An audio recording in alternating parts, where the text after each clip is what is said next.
মেয়ে, আমাদেরকে 10 লক্ষ টাকাই তো দেবে সরকার, জানিস না? মেয়ে হয়ে জন্ম নেওয়া মানেই তো 10 লক্ষ টাকা। মমতা দিদি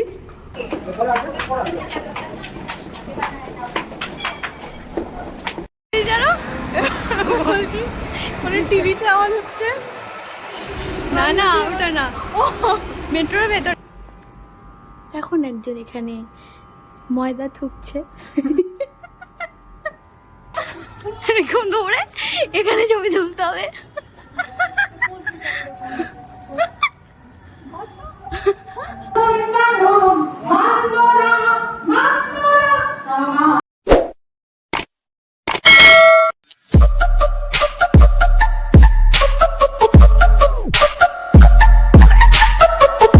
হ্যালো সবাইকে, welcome back to my channel. আজ যাচ্ছি আমরা একটা জায়গায়, কি করতে যাচ্ছি, কেন যাচ্ছি, সেই সব জানার জন্য তোমাদের পুরো ভিডিওটা কিন্তু দেখতে হবে। তো ভিডিওটা স্কিপ না করে তোমরা শেষ অবধি দেখতে থাকো। যদি স্লোমো করলাম তাহলে খুব ভালো হবে। বয়ে গেছে বৃষ্টির তো কোনো সময় নেই, রাত নেই, দিন নেই, বিকেল নেই, যখন ইচ্ছা হয় তখনই চলে আসে। আগে থেকে যে একটু কল করে জানাবে সেটুকুও পর্যন্ত জানায় না। যেমন এখন এই যে এনার আবির্ভাব হয়েছে, কি আর বলবো, 2 মিনিটের জন্য হয়েছিল, তারপর কমে গিয়েছে। এখনকার দিনে মানুষের জীবনের দাম সত্যিই খুব কম। কি করে যে এতটা রিস্ক নিয়ে মানুষ এই কাজগুলো করতে পারে সেটা ওরাই জানে। এরা ইচ্ছা করে এরকম করবে, কিছু হলে পরিবারকেই সাফার করতে হবে। তো যাই হোক, আমি আমার ব্লগটা এখান থেকেই শুরু করছি। ট্রেনে উঠে পড়েছি, যাচ্ছি দমদমে। উঠে দেখি আমাদের সামনে একটা পুলিশ দিদি বসে আছে। আমি পারমিশন ছাড়ে ভিডিওটা করেছি, ভাবছিলাম যে আমাকে দেখলে না আবার জেলের মধ্যে ঢুকিয়ে দেয়, মজা করছিলাম। এরপর আমরা দমদমে নেমে যাচ্ছি এখন মেট্রোর দিকে, মেট্রোটা ধরবো। ওহ, প্রচুর লাইন ছিল সেদিন, প্রচুর, প্রায় আধা ঘন্টা মতো লাইনে দাঁড়িয়েছিলাম। তো লাইনে দাঁড়িয়ে থাকার পর এরপর যাচ্ছি টিকিট কেটে আমরা মেট্রো স্টেশনে।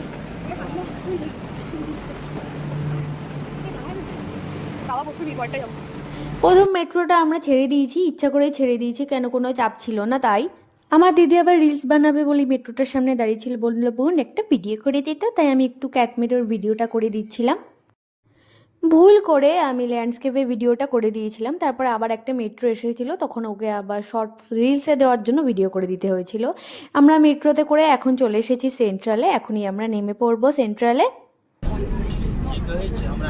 গরমে নামো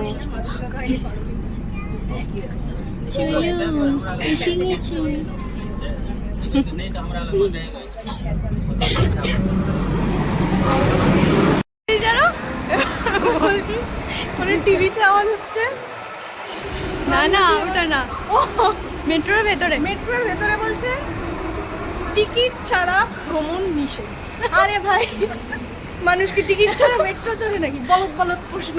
আর একটা কি, এটা ভেতরে ধূমপান করা, ও ভেতরে ধূমপান করা যাবে না। মেট্রোর মধ্যে ঢুকে কে ধূমপান করে? আজ তুমি জিনিস লিখে রেখে দিয়েছে, বেবোধ।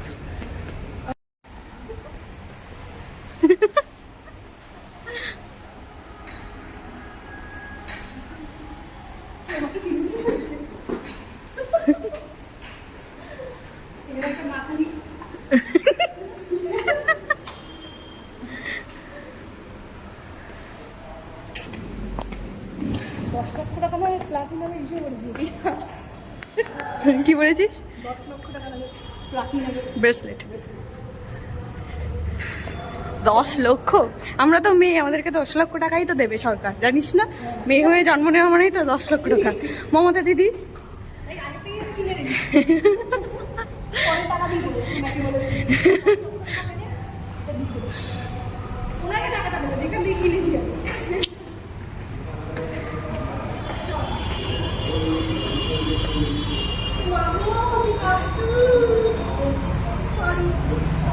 এরপর মেট্রো স্টেশন থেকে বেরিয়ে আমরা আমাদের লোকেশনে যাওয়ার জন্য একটু খোঁজাখুঁজি করছিলাম। শেষ অবধি আমরা পৌঁছাতে পেরেছি। সামনেই ছিল কিন্তু বলদের মতো আমি আর দিদি একবার ওই দিক, একবার এই দিক, একবার ওই দিক, একবার এই দিক, এরকমই করে বেরিয়েছি, কিন্তু শেষ পর্যন্ত গিয়ে আমরা পৌঁছাতে পেরেছি।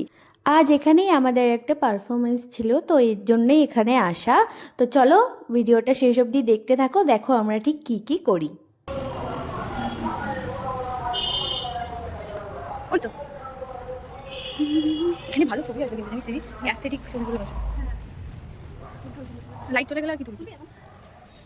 এরপর আমি আর আমার দিদি কিছু বিষয় নিয়ে হেজাতে হেজাতে ফালতু কথা বলতে বলতে গেজাতেই চলে এসেছি প্রায়, কিন্তু এতটাই আমি আর আমার দিদি কান আজে হলের সামনে এসেও এখনও খুঁজে যাচ্ছে এইদিকে না ওই দিকে, তো শেষ অবধি আমরা খুঁজে পেয়েছি। কিছু বলবি?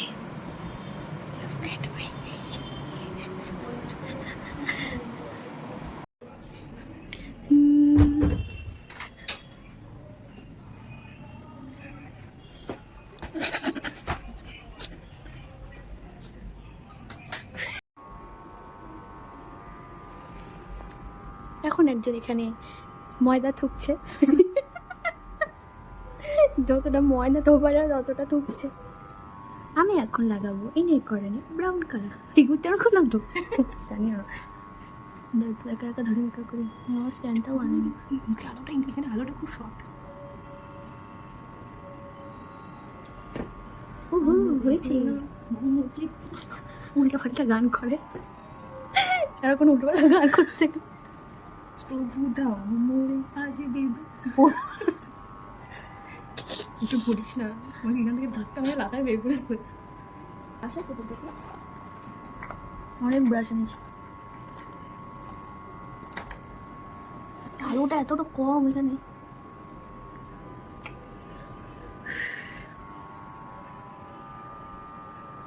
আবার মেকআপ থুকছে, এবার থুকছে চোখে চোখে। আমার চোখের তলায় একটা কালি পড়ে গেছে, আমারও ঘামে।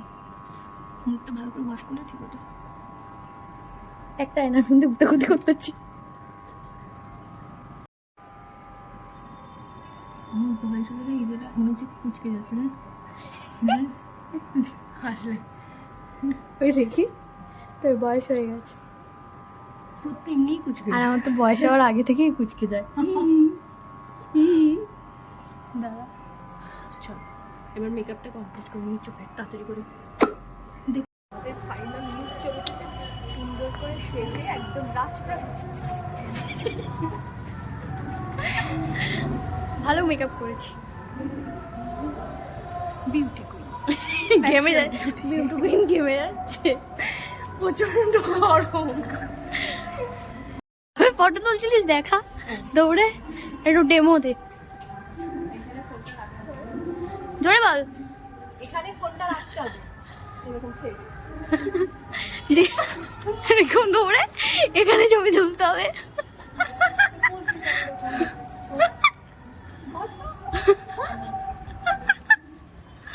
তারপর মনে করি এই যে বট গাছের ঝুড়িটা যে নেব টানতে হবে। গ্রিন রুমে অনেকক্ষণ বাউলামি করার পরেও শান্তি হয়নি, আবার নিচে এসে কিছুক্ষণ বাওয়াল করে এরপরে আমরা ফাইনালি এই প্রোগ্রামটা দেখার জন্য এখানে বসেছি। এখানে প্রচুর গুণী ব্যক্তিরা রয়েছে, সেই জায়গাতে আমাদের পারফরমেন্স করার সুযোগ করে দিয়েছে আমাদের মেশো, তো অনেক কৃতজ্ঞ আমরা আমাদের মেশোর কাছে।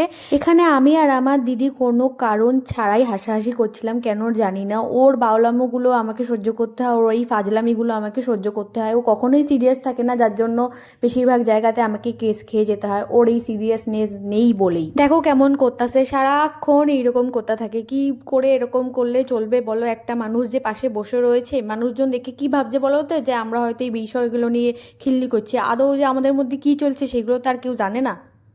Of essays in the lives of our 2020 literary transition in a globalized context and 21st century perspective on Indian writing in English, A Time to Turn, 2023.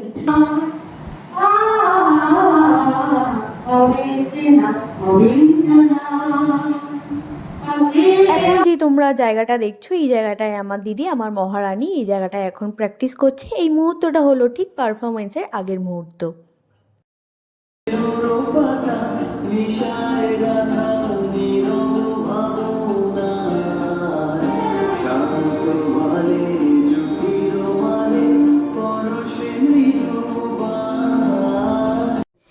এরপর আর ভিডিওটা আমি ঠিক কন্টিনিউ করে উঠতে পারিনি, আমাদের বাড়িতে আসার এতটাই তাড়া ছিল। তো প্রোগ্রামটা শেষ করেই আমরা কোনো রকমে বেরিয়েছি, দৌড়ে দৌড়ে গিয়ে ট্রেন ধরা, মেট্রো ধরা এইসবগুলো করেছি। তো তোমাদের যদি এই ভিডিওটি ভালো লেগে থাকে তো লাইক, শেয়ার এবং সাবস্ক্রাইব করে দিও আমার চ্যানেলটিকে, এবং যারা ফেসবুক থেকে দেখছো তারা আমার পেজটিকে ফলো করে দিও।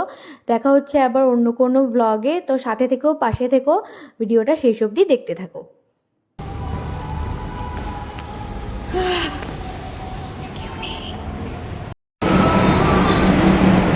ভাল লাগছে, দেখতে ভাল লাগছে।